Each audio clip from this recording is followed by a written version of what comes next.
Alright, I wanted to show you guys the Ultra Aspire waist belt, the 800 looms.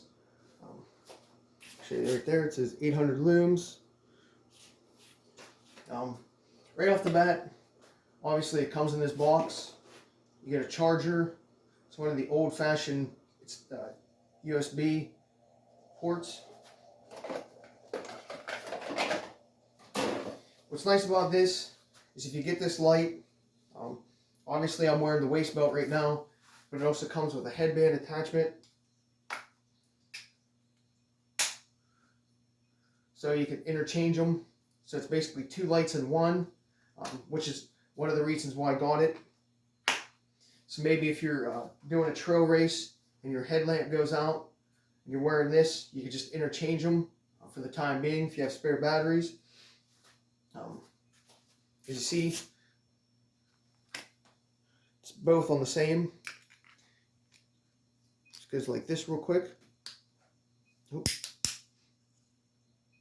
Snaps in, snaps right back out. It's a pretty simple, what I want to call mechanism, whatever you want to call it. The one side untwists for a battery. This isn't the battery that it comes with, but it's one of these bigger chunky batteries. This is a 5800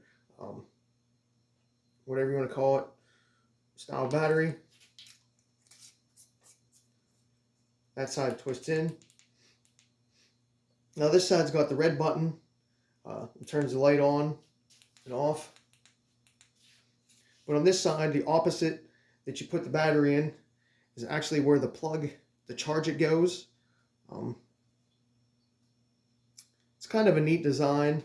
You know, you wouldn't think of anything like that, but you know, once you twist it back up and tighten it, it actually protects it fairly nice. I forget what the water weight rating is. Either way, whatever. So I'll show you real quick. Hopefully it doesn't blind you.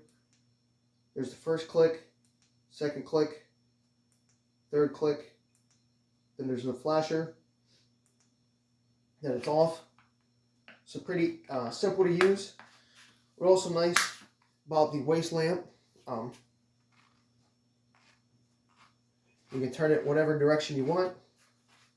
It's just a simple flick. So maybe if you're getting in your waist pack or something during a trail race, you know, you want to turn it up a little bit so that way you can see what your hands are doing. Or if you don't want to blind yourself, you just turn it down a little bit. Or whatever angle, if you're going uphill and downhill, you might want to adjust the angle of the light at the time. I'll just read a couple specs. So the high is 800, blinking's 800, medium's 400, low's 200. Yeah, it's got a nice steady beam. It only weighs, this whole thing right here weighs 6 ounces.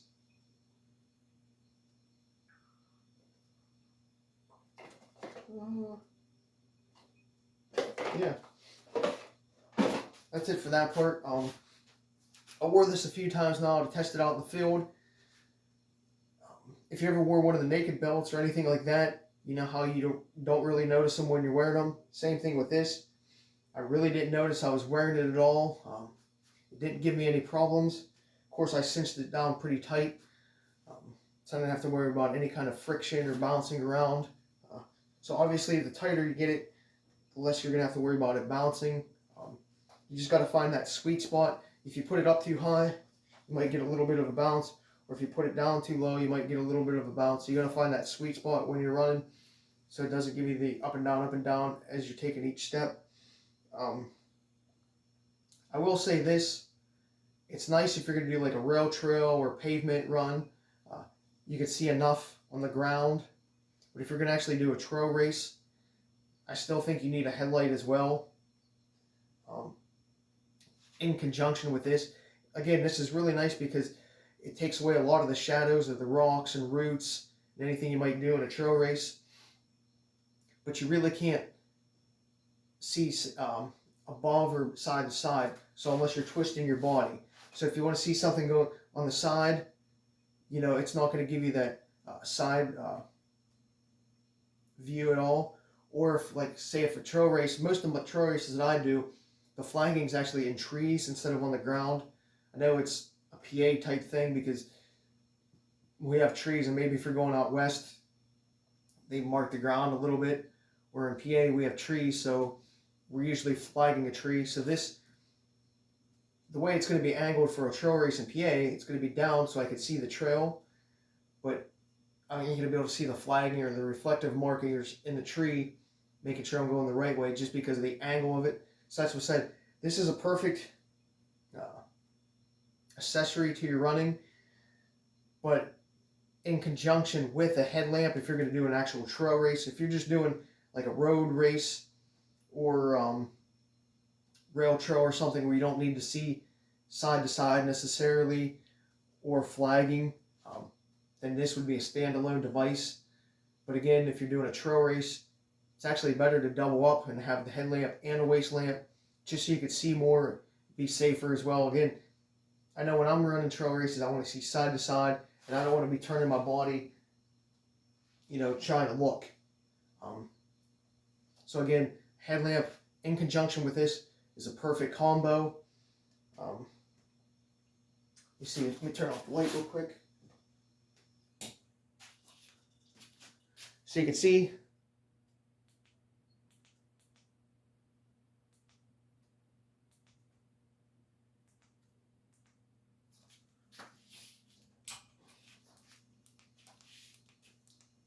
it's very bright. It's definitely going to light up the ground. You shouldn't trip unless you're getting delusional or you start seeing things in a longer trail race. I believe the battery, I forget how long the battery is supposed to last. Between 4 and 8 hours. So if it's going to be on high, it's probably going to last 4. If you're putting it on low, it's going to be 8. So definitely get a couple batteries if you're actually going to do an overnight trail race, so you can just switch them in and out. The batteries aren't heavy. They may look a little bit better. They're probably, we'll just call it 2 AA batteries in size, weight-wise. So nothing major. Again, you know, if you're going to charge it, you could even have a little battery pack that you could hook in as you're running if you only have one battery. But if you have multiple batteries, it's not like you have to take the whole waist pack off to interchange them. You know, it just slips right in and out.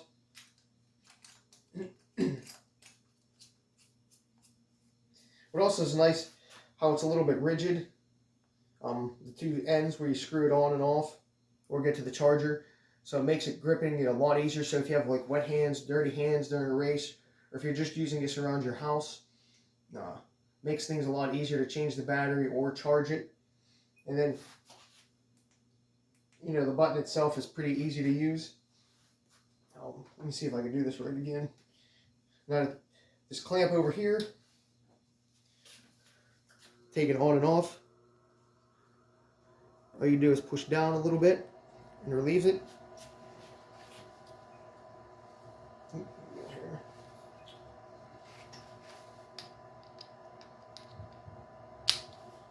Clamps right into place.